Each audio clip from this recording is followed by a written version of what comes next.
Então tá, pessoal, estamos no terceiro encontro focado em oração. E o interessante desse estudo que a gente está fazendo é alinhar o propósito da oração. Nós entendemos muitas vezes, e erradamente, que a oração é pedir coisas para Deus. Por isso que os discípulos chegam e perguntam a Jesus, como devemos orar? E ele nos dá uma oração que a gente vem estudando ao longo desse tempo ali. E nessa oração a gente está entendendo cada vez mais que o propósito dela é alinhar a vontade de Deus para com a nossa. Nós queremos buscar em Deus, Senhor, qual é a tua vontade para a vida? É submissão. É justamente esse o propósito da oração.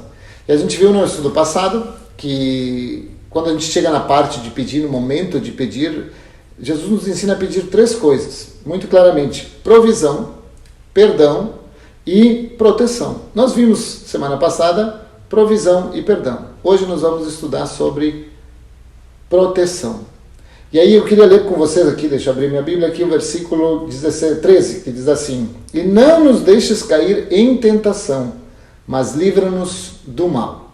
Então nós temos aqui um versículo que claramente expressa: não nos deixes cair em tentação, mas livra-nos do mal.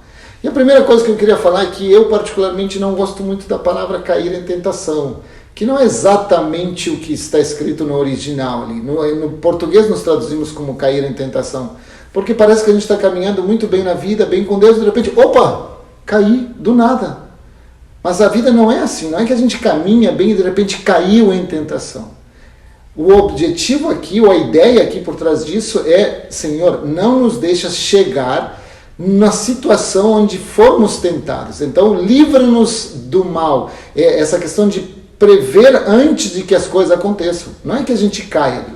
Então eu queria justamente começar fazendo a pergunta: será que de verdade nós podemos orar isso? Senhor, não me deixa cair em tentação, me livra do mal. Porque se nós mesmos, com as nossas decisões, com a nossa vontade, nos colocamos em situações de risco, seria hipocrisia orar: Senhor, não me deixa cair em tentação, se eu mesmo me coloquei nessa situação. Então a ideia é nos perguntarmos: Senhor, será que eu estou trilhando um caminho que está me colocando diante da tentação, diante do mal, pela minha própria vontade? E estou te pedindo para tu me livrar disso? E essa é a primeira coisa que eu queria que a gente pensasse. Será que estamos sendo honestos com Deus e temos coragem de fazer essa oração? Senhor, não me deixa cair em tentação. Senhor, me livra desse caminho do mal.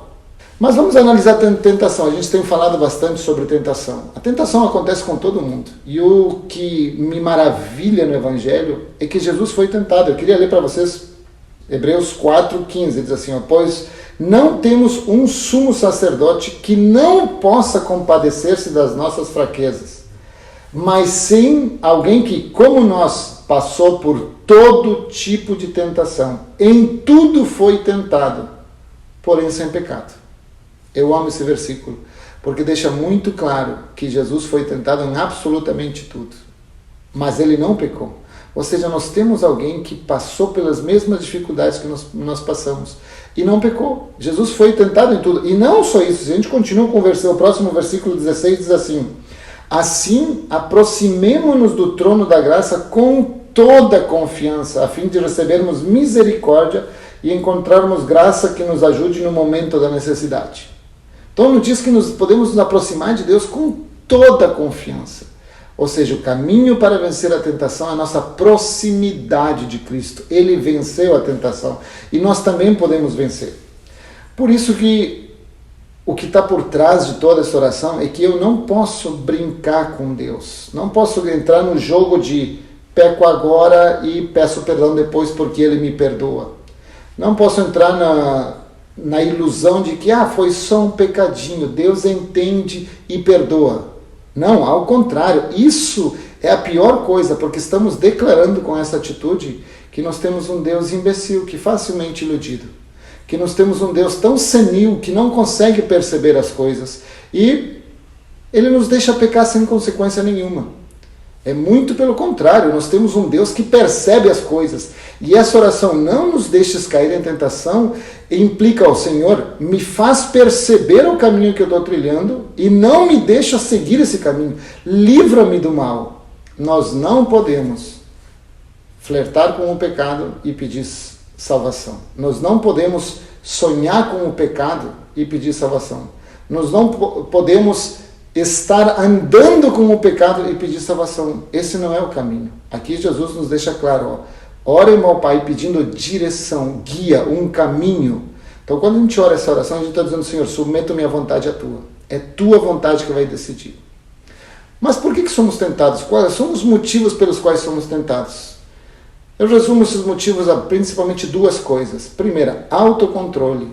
A nossa vontade de ser donos de nosso próprio destino. Não, eu sei o que é melhor para mim. Eu sei até onde eu posso caminhar. Não, eu sei até onde eu vou. E segunda, autossatisfação. Quando a gente decidiu que nós mesmos vamos satisfazer os nossos desejos. Sejam de trabalho, de dinheiro, de sexo, de qualquer coisa. Essas são as duas coisas mais perigosas, os piores líderes que nós temos. Se as suas decisões são baseadas no autocontrole ou na autossatisfação, se prepare, porque você vai entrar num caminho de tentação e não adianta pedir livra-nos do mal ali. Além disso, nossos desejos nunca se satisfazem. Nunca. Se a gente tem desejo de comida, ela nunca se satisfaz. Se a gente tem desejo de adquirir bens, eles nunca se satisfazem. Então são os piores líderes, os piores comandantes da nossa vida. Então como a gente vence a tentação?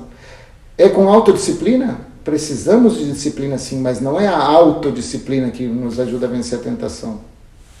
É com autocontrole? Não é o autocontrole nos levou ao pecado, nos levou à tentação, nos levou a cair nessas coisas.